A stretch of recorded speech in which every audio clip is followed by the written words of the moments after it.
Hello नमस्कार, मी अमृता आणि आजच्या नवीन व्हिडिओमध्ये तुमच्या सगळ्यांचं अगदी मनापासून स्वागत।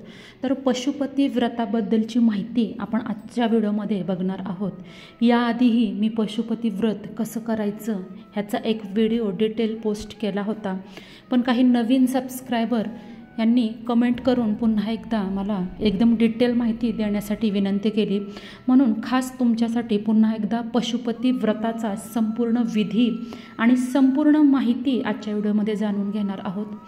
तुमच्या मनातल्या कितीही अशक्य गोष्टी वाटत असल्या तरीही कठीणातली कठीण इच्छा जर का तुम्हाला असं वाटत असेल की ती इच्छा पूर्ण व्हावी, आपल्या मनोकामना पूर्ण व्हाव्यात, काही संकट असेल तर ते दूर व्हावत, मनाची इच्छा 100% पूर्ण व्हावी असं वाटत असेल तर दुसरं कुठलंही व्रत न करता तुम्ही पशुपती व्रत करा। पशुपतीनाथांचं व्रत म्हणजे अर्थातच महादेवांचं व्रत आहे। इतकं व्रत हे पॉवरफुल आहे, हा माझा स्वतःचा अनुभव आहे, बऱ्याच जणांचा अनुभव डोळ्यांनी पाहिलेला आहे। ज्यांनी हे व्रत केलेलं आहे त्यांना कधी कधी दुसऱ्या तिसऱ्या, काही जणांना तर पहिल्या आणि 5 सोमवारपर्यंत प्रचितीही येतेच, तुमच्या मनाची इच्छा पूर्ण होते। 5 सोमवार होईपर्यंत तुमचं काम हे नक्की होतं।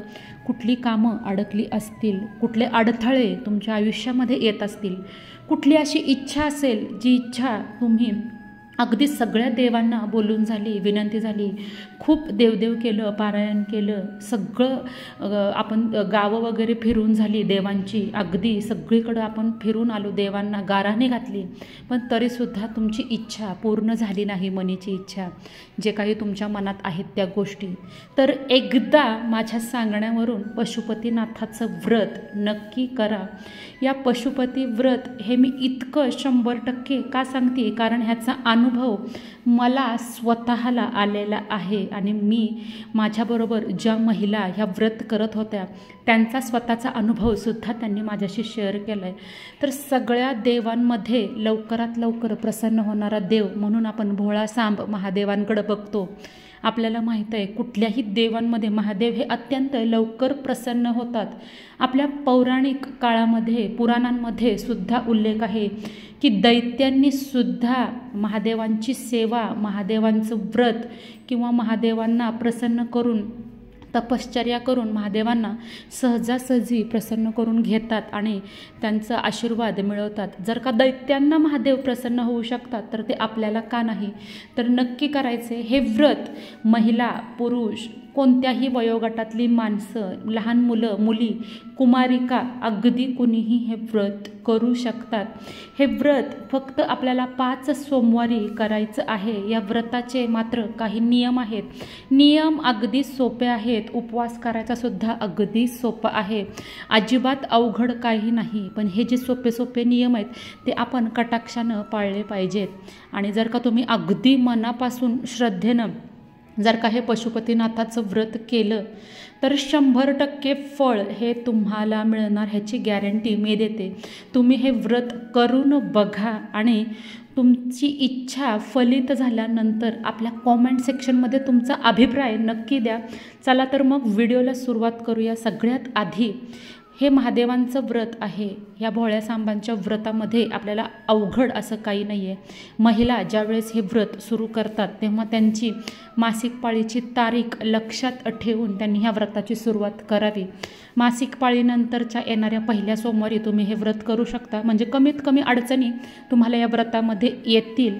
ज्या दिवशी म्हणजे ज्या सोमवारी समजा तुम्हाला मासिक प्रॉब्लेम आला, मासिक पाळी आली, तर त्या दिवशी तुम्हाला फक्त उपवास करायचा आहे, तुम्हाला पूजाविधी आणि महादेवाच्या मंदिरात जाता येणार नाही आणि तो सोमवार तुम्हाला 5 सोमवारमध्ये पकडता येणार नाही, धरता येणार नाही। तसंच ज्या सोमवारी एकादशी आली, समजा तुमचं पशुपतीनाथांचं व्रत चालू आहे आणि एखाद्या सोमवारी जर का एकादशी आली तर त्या दिवशी सुद्धा आपल्याला ह्या व्रत आपल्याला धरता येणार नाही। आपण फक्त सोमवार हा उपवास करायचा आहे, बाकी पूजासुद्धा तुम्ही एकादशीच्या दिवशी करू शकता। फक्त तुम्हाला जो विधी सांगितलेला आहे तो विधी यामध्ये करायचा नाही आहे। आणि हा सोमवार त्या 5 सोमवारमध्ये पकडायचा नाही आहे, आलं का लक्षात. जर का नवरा बायको जोडीनं हे व्रत करणार असतील तर त्यांचं पूजेचं ताट हे वेगवेगळं असायला हवं. आपल्याला 5 सोमवारी हे व्रत करायचे आणि प्रत्येक सोमवारी सकाळी आणि संध्याकाळी 2 टाईमला म्हणजे 2 वेळेला आपल्याला महादेवाच्या मंदिरात जायचे. तुमच्या जवळचं कुठलंही महादेवाचं मंदिर असू दे, मंदिर छोटं असो वा मोठं असो, आपल्याला महादेवाच्या मंदिरामध्येच ही पूजा करायची. तर महादेवाच्या मंदिरामध्येच जाऊन का बरं ही पूजा करायची? आपण घरी ही पूजा का करू शकत नाही? तर बघा, घरामध्ये आपण इतकं पावित्र्य मंदिरा इतकं राखू शकत नाही. मंदिरामध्ये तिथं जेव्हा प्राणप्रतिष्ठा केली जाते, सगळं आपलं पावित्र्य पूजा अर्चा सगळं अगदी व्यवस्थित काटेकोरपणे मंदिरामध्ये करतात, तेव्हा तिथला जो ऑरा असतो, जी सकारात्मकता असते, जी सकारात्मक एनर्जी देवाची असते, ती पूर्ण जास्त पॉवरफुल असते आपल्या घरच्यांपेक्षा. घरच्याही मंदिरामध्ये अशी शक्ती असतेच, पण मंदिरामध्ये कित्येक पटीनं ही शक्ती वाढते. त्यामुळं आपली इच्छा लवकर पूर्ण होण्यासाठी आपण हे मंदिरामध्येच व्रत करायचे. जवळच्या कुठल्याही मंदिरात जावा, तिथले जे पुजारी असतील, गुरुजी असतील, त्यांना विचारा की मला पशुपतीनाथांचं व्रत करायचे आणि 5 सोमवार सकाळ संध्याकाळ आपल्याला तिथल्या महादेवाची पूजा करण्याची परवानगी तुम्ही हे तिथून घेऊ शकता. कोणीही नाही म्हणत नाही, तरीसुद्धा एकदा आपण विचारून घ्यायचं आहे. सकाळी लवकर आंघोळ केल्यानंतर तुम्ही अगदी 10च्या आतमध्ये आपल्या मंदिरात जवळच्या जायचं आहे. जाताना पूजेचं ताट घेऊन जायचं आहे. पशुपती व्रत करणाऱ्या व्यक्तींनी मंदिरात जातेवेळी आपल्या पायामध्ये चप्पल घालायची नाही आहे. पशुपती व्रत जर का नवरा बायको जोडीनं करत असतील तर मंदिरात जातेवेळी पूजेचं ताट दोघांचं वेगवेगळं असायला पाहिजे. पशुपती व्रताची पूजा सोमवारी सकाळी आणि संध्याकाळी असते, त्यामुळं पूजेच्या ताटात आपल्याला 2 वेळा पूजा करता येईल एवढी सामुग्री घ्यायची आहे. लक्षात असू द्या, पूजेचं ताट 2 टाईम तेच वापरायचे आपल्याला, सकाळी आणि संध्याकाळी सुद्धा. सकाळी आपण जेव्हा मंदिरात पूजा करून येतो तेव्हा ताट धुवायचं नाही आहे. 5 सोमवार एकाच मंदिरामध्ये पशुपती व्रत तुम्हाला करायचे. तुम्हाला मंदिर बदलता येणार नाही. जर तुम्ही भाड्याने राहत असाल आणि पशुपती व्रत सुरू करत असताना तुम्हाला तुमचं रूम किंवा तुमचं घर हे तुम्ही बदलू शकत नाही. पशुपती व्रत करते वेळी जर का सोमवारी एकादशी आली तर तुम्ही सोमवारी पशुपती व्रत करू नये. फक्त एकादशी करावी आणि 1 सोमवार जास्त करायचं आहे.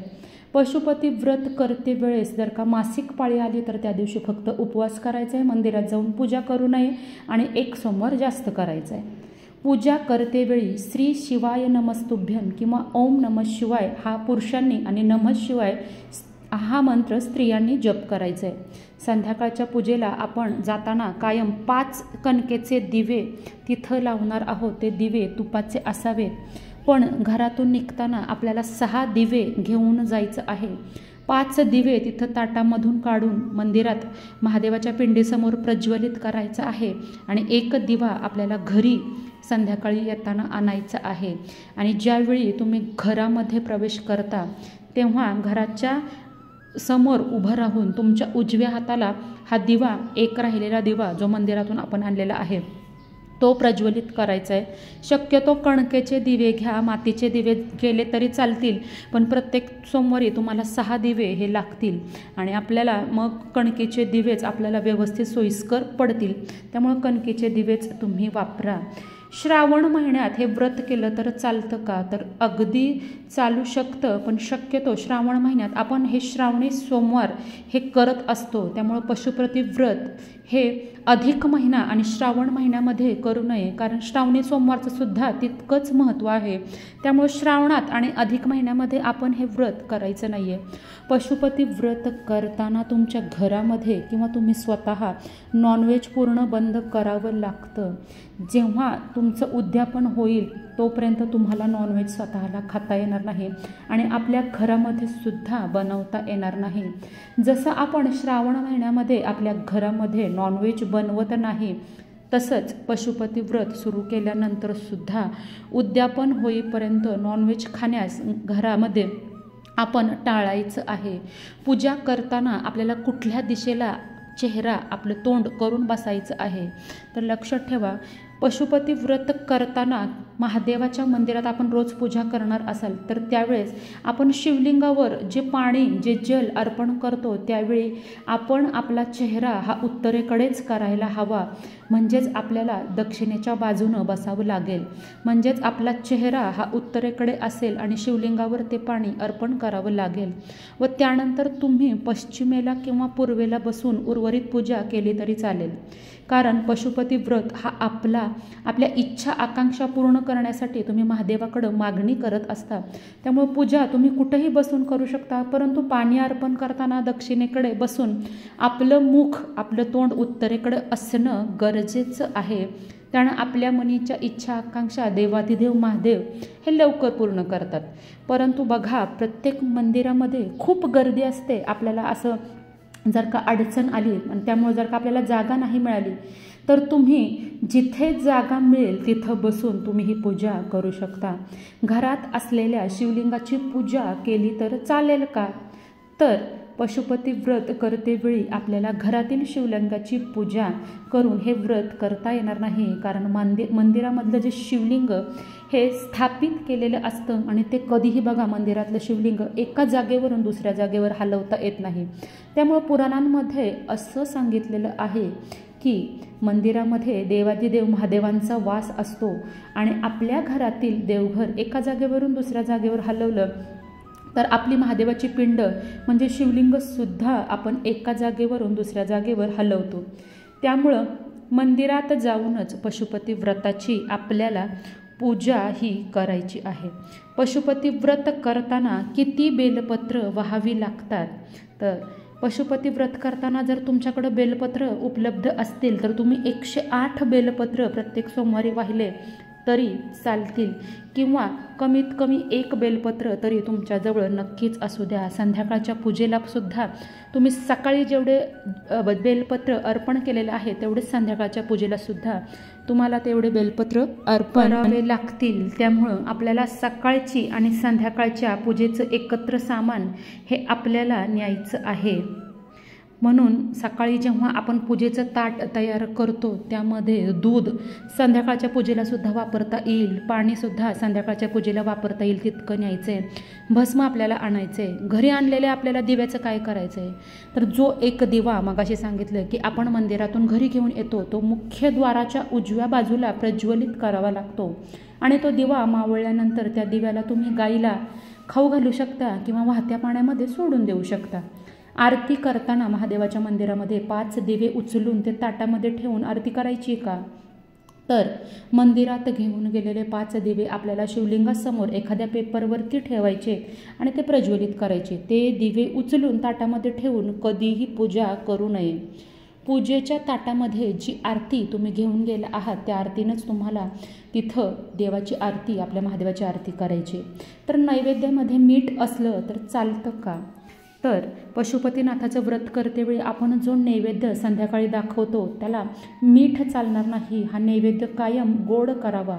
त्यामुळं तुम्ही नैवेद्य करतेवेळी मिठाचा वापर करू नये। तर आता बघा, सकाळी आपल्याला साध्या सिंपल पद्धतीनं पूजा करायची आहे आणि संध्याकाळी आपल्याला प्रत्येक सोमवारी जाताना 6 दिवे घेऊन जायचेत। 6 दिव्यांबरोबर 1 नैवेद्य घेऊन जायचं आहे, जो की नैवेद्य तुम्ही स्वतः एकट्यानं ग्रहण करायचं आहे। त्यामुळे तुम्हाला जितका खाता होईल तितका नैवेद्य तुम्ही घरामध्ये करायचं आहे।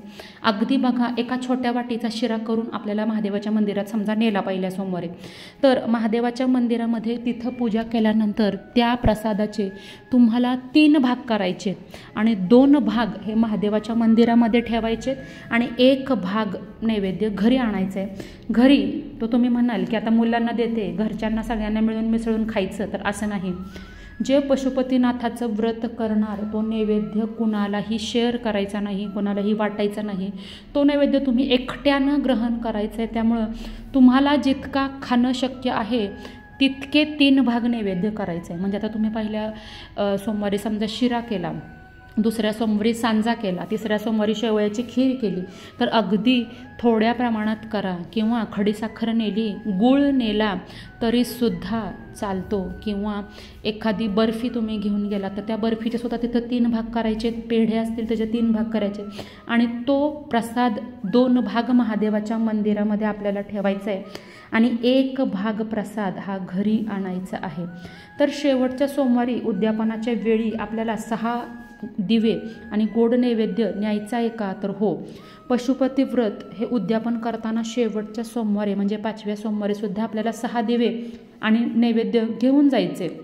कारण पशुपती व्रत हा 5 सोमवारचा असतो. त्यामुळे उद्यापना दिवशी सुद्धा इतर 4 सोमवारी जशी पूजा केली आहे तशीच पूजा करून त्याचं उद्यापन करायचं आहे. उद्यापनाच्या दिवशी एकादशी आली तर काय करायचं? तर उद्यापनाच्या दिवशी जर का एकादशी आली असेल तर त्या दिवशी आपण पशुपतीनाथ यांचा उपवास करू शकता, परंतु उद्यापन करता येणार नाही आणि तो सोमवारही पशुपती व्रतामध्ये पकडला जाणार नाही. तर पशुपती व्रत म्हणजे काय? पशुपतीनाथांच्या व्रताचा जो महिमा आहे अतिशय शक्तिशाली आणि अद्भुत आहे आणि जर का तुम्ही हे व्रत मनापासून आणि श्रद्धेनं केलं तर तुम्हाला अनेक आजारांपासून, अनेक अडचणींपासून होणारा त्रास केवळ आणि केवळ हे व्रत केल्यामुळं दूर होऊ शकतो. पशुपती व्रतामध्ये काय खातात? तर तुम्ही फळं किंवा चहा दिवसभर पिऊ शकता आणि संध्याकाळी सोमवारचा उपवास जसा सोडतो त्या पद्धतीनं हा सोमवार तुम्ही सोडू शकता. पुरुष पशुपतीनाथाचं व्रत करू शकतात का? तर हो, पुरुषसुद्धा पशुपतीनाथाचं व्रत हे करू शकतात. आणखीन एक गोष्ट, जर का तुमच्या घरामध्ये नवरा बायको एकत्र हे पशुपतीनाथाचं व्रत करत असतील तर व्रत करते वेळी दोघांची ताटं ही वेगवेगळी असली पाहिजे. अगदी आई आणि मुलगीसुद्धा हे जर का व्रत करत असतील तर दोघींची ताटं वेगवेगळी असायला हवी. जावा सासू सुना तुम्ही घरातल्या कितीही व्यक्ती हे उपवास करू दे, हे व्रत करू दे, प्रत्येकाचं ताट वेगळं असणं गरजेचं आहे. कारण प्रत्येकाच्या मनाची इच्छा ही वेगळी असणार आहे आणि तुमच्या प्रत्येकाच्या सेपरेट इच्छा महादेव पूर्ण करणार आहेत. तर तुम्ही हे व्रत अगदी मनापासून करा. बेलाचं पान महादेवाला अत्यंत प्रिय आहे, त्यामुळे बेलाचं 1 पान होईना तुम्ही सकाळी आणि संध्याकाळी घेऊन जावा. पांढरी फुलं महादेवांना प्रिय आहेत. काहीही खर्च या तुम्हाला व्रतासाठी लागणार नाही आहे. फक्त शेवटच्या सोमवारी आपल्याला 1 अखंड नारळ न सोलता महादेवाच्या मंदिरात उद्यापनाच्या वेळेस ठेवायचं आहे आणि तुमच्या इच्छेनं 11 रुपये, 21 रुपये, 51 रुपये, 101 रुपये महादेवाच्या मंदिरामध्ये त्यावर आपल्याला दक्षिणा ठेवायची. इतर काहीही उद्यापन अवघड नाही आहे, व्रत अवघड नाही आहे, 5 सोमवार पूजा विधी अवघड नाही आहे. तुम्ही या व्रतामध्ये अगदी तुम्हाला निरंकार निर्जळी उपवास करायचा आहे असं सुद्धा काही नाही आहे. तुम्ही पाणी पिऊ शकता, फळांचे ज्यूस पिऊ शकता, फळं खाऊ शकता, चहा पिऊ शकता. तुम्ही या व्रतामध्ये सकाळपासून फळं आणि दूध घेऊ शकता. फक्त फराळाचे पदार्थ सकाळपासून खाऊ नका. जितकं मनापासून हे व्रत कराल तितकं हे तुम्हाला फळ देईल. संध्याकाळच्या उपवास सोडताना मात्र तुम्ही अगदी सोमवारचा जसा उपवास सोडता भाजी, चपाती, भात, वरण आणि आपण जो महादेवाच्या मंदिरातनं 1 भाग नैवेद्य माघारी आणलेला आहे तो नैवेद्य तुम्ही ग्रहण करायचं आहे. बघा, नक्की हा उपवास करून बघा. शिवमहापुराणामध्ये बघा प्रदीप कुमार मिश्राजी हे पशुपतीनाथांच्या व्रताबद्दल सतत सांगत असतात. त्यांचं ऐकून कित्येक जणांनी या व्रताचा अनुभव घेतलेला आहे, अगदी मी सुद्धा. त्यामुळे तुमच्या सगळ्यांच्या इच्छा पूर्ण व्हाव्यात म्हणून अगदी मनापासून हे व्रत तुम्हाला मी करण्यास सांगत आहे. एखादी व्यक्ती बघा खूप अडचणीत असते, आयुष्यात तिला अगदी आता कुठलाच मार्ग शिल्लक राहिलेला नाही असं वाटत असतं, तेव्हा फक्त आणि फक्त हे पशुपतीनाथांचं व्रत एकदा करून बघा. अत्यंत चांगला अनुभव तुम्हाला येईल.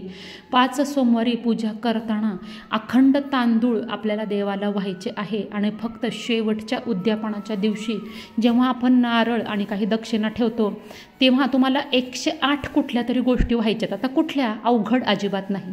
108 तुम्हाला तांदळाचे दाणे वाहू शकता, 108 मूग वाहू शकता, 108 बेलपत्र वाहू शकता, 108 पांढरी फुलं वाहू शकता. ह्या सगळ्यात सोपी गोष्ट म्हणजे अखंड तांदूळ, पांढरे तांदूळ महादेवांना वापरायचे.